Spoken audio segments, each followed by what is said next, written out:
سلام سلام فتواتن كبرانن أمن العالم تركو نيشانا لي بيتساب كمي تخانو كل سلام እግዚአብሔር ይመስገን በወገኔ ሰላምዬ ንስሓትኩም እውን በብዘለኹምዎ ሰላምኩም በዝሕ ተረፍ ክብለለይ በዓልቲ ሙሉ ተስፋየ እንኳዕ ድማ ናብ ቻናለይ ብሰላም መጻኹም ናይ ሎማዓንቲ ቪድዮ ዝኸውን ከዓኒ ከምቲ ልሙድ ዋጋ ወርቂ ካብ 14 ካራት ጀሚሩ እስካብ በዓል 24 ካራት ዘሎ ክንደይ ይሆን ዝብል ጉንባት 6 ወይ ከዓ መይ 14 እዩ ዝኸውን ዘሎ ሎማዓንቲ ሓቂ ምዝራብ ክብራት ሕዋተይ ወርቂ ብጣዕሚ ቅናሽ ኣርኢና ኒሆ ጉንበት 6 ማለት እዩ ስለዚ ሕድሕድ ካራት ክነግረኩም እየ እስካብ ቪድዮ ፍጻመ ተኸታተልዎ ንቻናለይ ሓደሽቲ ዝኾንኩም ሰብስክራይብ ነባራት ዝኾንኩም ከዓ ላይክ ሸር እናግበርኩም ንኽተበረታትዑኒ ብትሕትና ይላዎ ላይክ ሸር ንትገብሩለይ ካብ ልቢ እናመስገንኩ እየ ማለት እዩ ደቂ ዓበይቲ ወይ ማዕረይ ሰናይ ጻንሒት تفتخان حمر فرملي تفتخان جزا فرملي انت كيت جزاي ما تندب وضاي انت كيت حمري بديفنا ين عزاري انت كيت نوراتي كاسيل كان حتاتي انت كيت نوراتي ارقعيو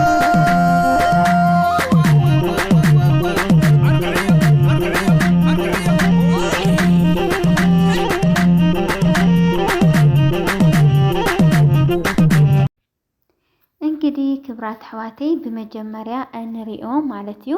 በዓል 14 ካራት ይኸውን በዓል 14 ካራት በናይ ኢትዮጵያ ብሔራዊ ባንኪ ዝወፀ ዋጋ ናይ 1 ግራም ወርቂ በናይ አሜሪካ ዶላር ብ87.9 ሳንቲም ዶላር ክሽየጥ ከሎ በናይ ኢትዮጵያ ገንዘብ ከዓ ብ10.3845 ቅርሽን ቅናሽ አርኢና ኒዮ ስለዚ تمال بقرمت مالي قدم يا ورقه ثالث يزقرب ስለዚህ ምስ ቅድም ሕዚ ቅድም ሳለስተ ዘቀረብኩ ወርቂ ክነጻጸር ከሎ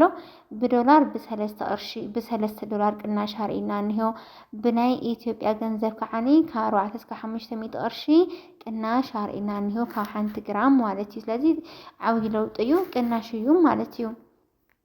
ቀጥልና ንሪኦ በዓል 15 ካራት ይኸውን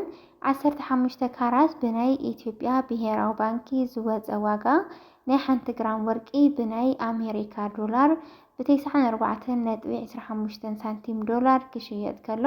በናይ ኢትዮጵያ ገንዘብ ከዓኒ ብ14,228 ቅርሽን ክሽየጥ ውዒል ኣሎ ማለት እዩ እዚ እውን ተመሳሳሊ ቅናሽ እንሄዎ ቀጥልና ንሪኦ በዓል 16 ካራት ይኸውን በዓል 16 ካራት በናይ ኢትዮጵያ ብሔራዊ ባንኪ ዝወፀ ዋጋ ናይ 1 ግራም ወርቂ በናይ አሜሪካ ዶላር ብ100.00 ሳንቲም ዶላር ክሽየጥ ከሎ በናይ ኢትዮጵያ ገንዘብ ከዓ ብ15,818 እዩ ዝመጽእ ዘሎ ማለት እዩ ክብራት ሕዋተይ ቀጥልና ንሪኦ በዓል 17 ካራት ይኸውን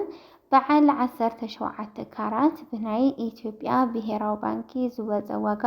ናይ 1 ግራም ወርቂ በናይ አሜሪካ ዶላር ብ106.81 ሳንቲም ዶላር ክሽየጥ ከሎ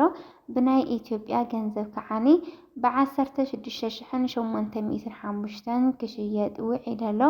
እዚ ናይቲ ወርቂ ጥረ ገንዘብ ብቻ እዩ እስካብ ሕዚ ዝነገርኩም ቀፂለ እውን ዝነግረኩም ናይቲ ወርቂ ጥረ ገንዘብ ብቻ እዩ ማለትም ናይ ገዛ ኸራይ ናይ ቫት ናይ ደረሰኝ ናይ ሰራሕተኛ ናይቲ ወርቂ ዲዛይን ገይሮም ንኸሰርሑ ማለት እዩ ናይ ዝኩሉ ዘካተተ ይኾነን ንኣብነት ኣብ ናይ ግሊ እዚ ብናይ ብሔራዊ ባንኪ እዩ ኣብ ናይ ግሊ እንዳወርቂ ኸድኩም ደሞ ካብቲ ኣነ ዝነግረኩም ዘለኹም ሕድሕድ ካራት ኣብ 1 ግራም ልዕሊ 5,000 እስካብ 7,000 ወሰኽ ገይሮም እዮም ዝሸጥዎ ማለት እዩ ቀጥልና ንሪኦ በዓል 17 ካራት ይኸውን 17 ካራት በናይ ኢትዮጵያ ብሔራዊ ባንኪ ዝወፀ ዋጋ ናይ 1 ግራም ወርቂ ብ106.81 ሳንቲም ዶላር ክሽየጥ ከሎ በናይ ኢትዮጵያ ገንዘብ ከዓ ብ10,805 ክሽየጥ ውዒል ኣሎ ቀጥልና ንሪኦ በዓል 18 ካራት ይኸውን 18 ካራት ብናይ ኢትዮጵያ ብሔራዊ ባንኪ ዝወፀ ዋጋ ብናይ አሜሪካ ዶላር ማለት እዩ ብ113.10 ሳንቲም ዶላር ክሽየጥ ከሎ ብናይ ኢትዮጵያ ገንዘብ ከዓ ብ17,700 እዩ ክሽየጥ ውዒሉ ዘሎ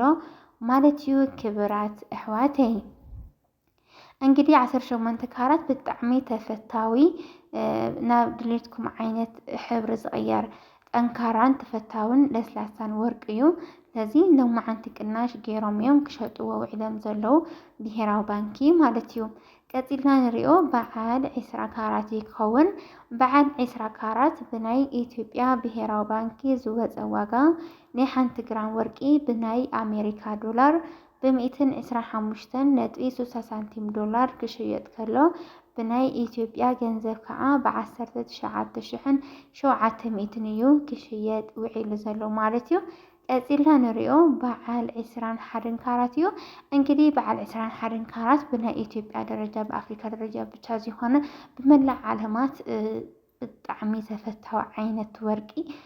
ንናይ ክሳድ ሃብል ይኹን ንቀለበት ንዝተፈላለየ ዓይነት መጋየፂ ዝኸውን ዓይነት ወርቂ ለስላሳን ጠንካራን ንኽትሪኦ ብጣዕሚ ማራኺ ዝኾነት ወርቂ እዩ።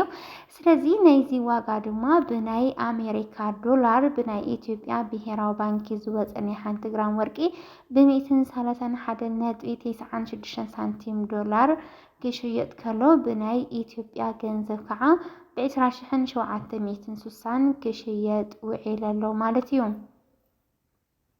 ቀፂልና ንሪኦ በዓል 22 ካራት ይኸውን። 22 ካራት ብናይ ኢትዮጵያ ብሔራዊ ባንኪ ዝወፀ ዋጋ ናይ 1 ግራም ወርቂ ብናይ አሜሪካ ዶላር ብ138.28 ሳንቲም ዶላር ክሽየጥ ከሎ ብናይ ኢትዮጵያ ገንዘብ ከዓኒ ብ20,746 እዩ እናተሸየጠ ውዒሉ ዘሎ ማለት እዩ። እንግዲህ 22 23 24 ካራት ንመጋየፂ ብቻ ዘይኾና ብፍላይ 23 24 ካራት ንኢንቨስትመንት ገንዘብ መቐመጢ ከም ባንኪ በቃ በልዎ ንመናገዲ ዝኸውን ዓይነት ወርቂ ይባል። እዚ ንመጋየፂ ብዙሕ ኣይምከርን ማለት እዩ። ቀፂልና ንሪኦ በዓል 23 ካራት ይኸውን። 23 ካራት ብናይ ኢትዮጵያ ብሔራዊ ባንኪ ዝወፀ ዋጋ ናይ 1 ግራም ወርቂ ብናይ አሜሪካ ዶላር ብ144.51 ሳንቲም ዶላር ክሽየጥ ከሎ ብናይ ኢትዮጵያ ገንዘብ ከዓኒ ብ20,738 ቅርሽን ክሽየጥ ውዒሉ ኣሎ ማለት እዩ። ቀፂልና ንሪኦ በዓል 24 ካራት ወይ ከዓ በዓል ሓደ ውቅዒት ዝበሃል ዓይነት ወርቂ እዩ። በዓል 24 ካራት ብናይ ኢትዮጵያ ብሔራዊ ባንኪ ዝወፀ ዋጋ ናይ 1 ግራም ወርቂ ብናይ አሜሪካ ዶላር ብ150.81 ሳንቲም ዶላር ክሽየጥ ከሎ ብናይ ኢትዮጵያ ገንዘብ ከዓኒ ብ23,700 እዩ ክሽየጥ ውዒሉ ዘሎ ማለት እዩ። ክብራት ኣሕዋተይ ናይ ሎማዓንቲ ጉንበት 6 ወይ ከዓ ሜይ 14 ወርቂ ቅናሽ ኣርኢና እንሆ። ከምዚ ዓይነት መዓልቲ ወይ ደሞ ከምዚ ዓይነት ኣጋጣሚ ከጋጥመኩም ከሎ ምግዛእኹም ብጣዕሚ ዘዋፅእ ምሻጥ ግን ኣየዋፅን ማለት እዩ። ደቂ ዓበይቲ ወይ ማዕሪ ናይ ሎማዓንቲ ዝነበረ ዋጋ ወርቂ ከምዚ መስል ነይሩ። እንታይ ሓሳብ ርእቶ እኒሄኩም በዛ ቪድዮ እዚኣ ንዝብል ደሞ ኣብ ኮሜንት ጻሓፉለይ። እስካዕ ቪድዮ ፍጻመ ንስተኸታተልኩምኒ ካብ ልቢ እናመስገንኩ እያ። ላይክ ሸር ሰብስክራይብ ምግባር ድማ ኣይትረስሑ። ክብራት ኣሕዋተይ ብጣዕሚ እየ ዝፈትወኩምን ዘኽብረኩምን ሰሰናዩ ባይ ባይ።